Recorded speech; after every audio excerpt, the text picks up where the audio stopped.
It's week 30 of A Year of Wisdom. Let's get to reading.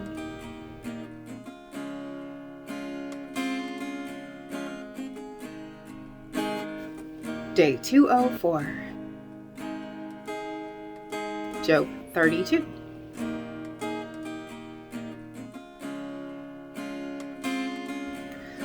So these three men refused to answer Job further because he was righteous in his own eyes. Then Elihu, son of Barachel, the Buzite of the family of Ram, became very angry. He was angry with Job for justifying himself rather than God. With Job's three friends, he was also angry, because they could not find an answer and so declared Job guilty. Now, Elihu had waited before speaking to Job because the others were older than he was. But when Elihu saw that the three men had no further reply, he became very angry. So Elihu, son of Barachel, the Buzite, spoke up. I'm young, but you are elderly. That is why I was fearful and afraid to explain to you what I know. I said to myself, age should speak, and length of years should make wisdom known. But it is a spirit in people, the breath of the Almighty, that makes them understand. It is not the aged who are wise, nor old men who understand what is right. Therefore I say, listen to me. Even I will explain what I know. Look, I waited for you to speak. I listened closely to your wise thoughts while you were searching for words. Now I was paying you close attention, yet there was no one proving Job wrong. Not one of you was answering his statements.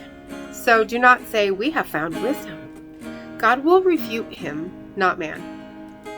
Job has not directed his words to me, and so I will not reply to him with your arguments. They are dismayed and cannot answer anymore. They have nothing left to say. And I've waited, but because they do not speak, because they stand there and answer no more. I too will answer my part. I too will explain what I know. For I'm full of words, and the spirit within me constrains me. Inside, I'm like wine which has no outlet, like new wineskins ready to burst. I will speak so that I may find relief. I will open my lips so that I may answer. I will not show partiality to anyone, nor will I confer a title on any man. For I do not know how to give honorary titles. If I did, my Creator would quickly do away with me. Proverbs 23. When you sit down to eat with a ruler, consider carefully what is before you, and put a knife to your throat if you possess a large appetite. Do not crave the ruler's delicacies, for that food is deceptive. Do not wear yourself out to become rich. Be wise enough to restrain yourself. When you gaze upon riches, they're gone, for they surely make wings for themselves, and fly off into the sky like an eagle. Do not eat the food of a stingy person. Do not crave his delicacies, for he is like someone calculating the cost in his mind. Eat and drink, he says to you, but his heart is not with you. You will vomit up the little bit you have eaten, and will have wasted your pleasant words. Do not speak in the ears of a fool, for he will despise the wisdom of your words. Do not move an ancient boundary stone or take over the fields of the fatherless, for their protector is strong. He will plead their case against you. Apply your heart to instruction and your ears to the words of knowledge. Do not withhold discipline from a child. Even if you strike him with the rod, he will not die. If you strike him with the rod, you will deliver him from death. My child, if your heart is wise, then my heart also will be glad. My soul will rejoice when your lips speak what is right.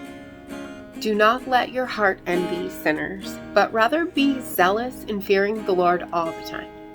For surely there is a future, and your hope will not be cut off. Listen, my child, and be wise, and guide your heart on the right way.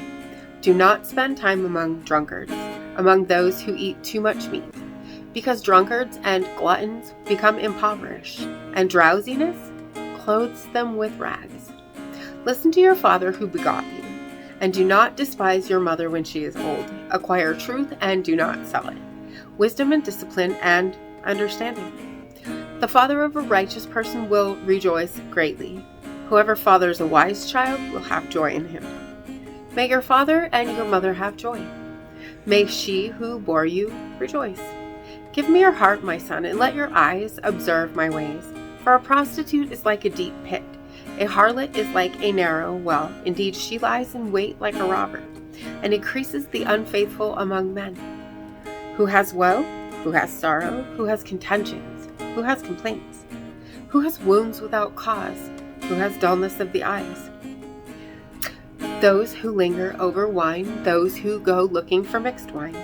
Do not look on the wine when it is red, when it sparkles in the cup, when it goes down smoothly. Afterward, it bites like a snake and stings like a viper. Your eyes will see strange things, and your mind will speak perverse things.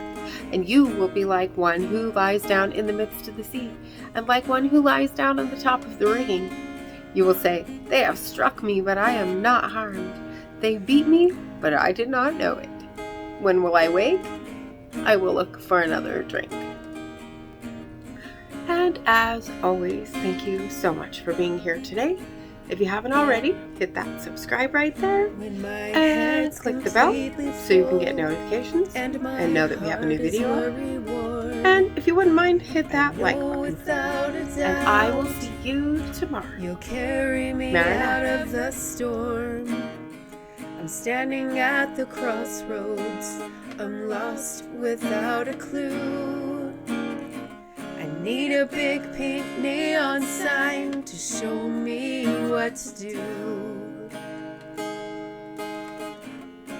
I thank you, Lord.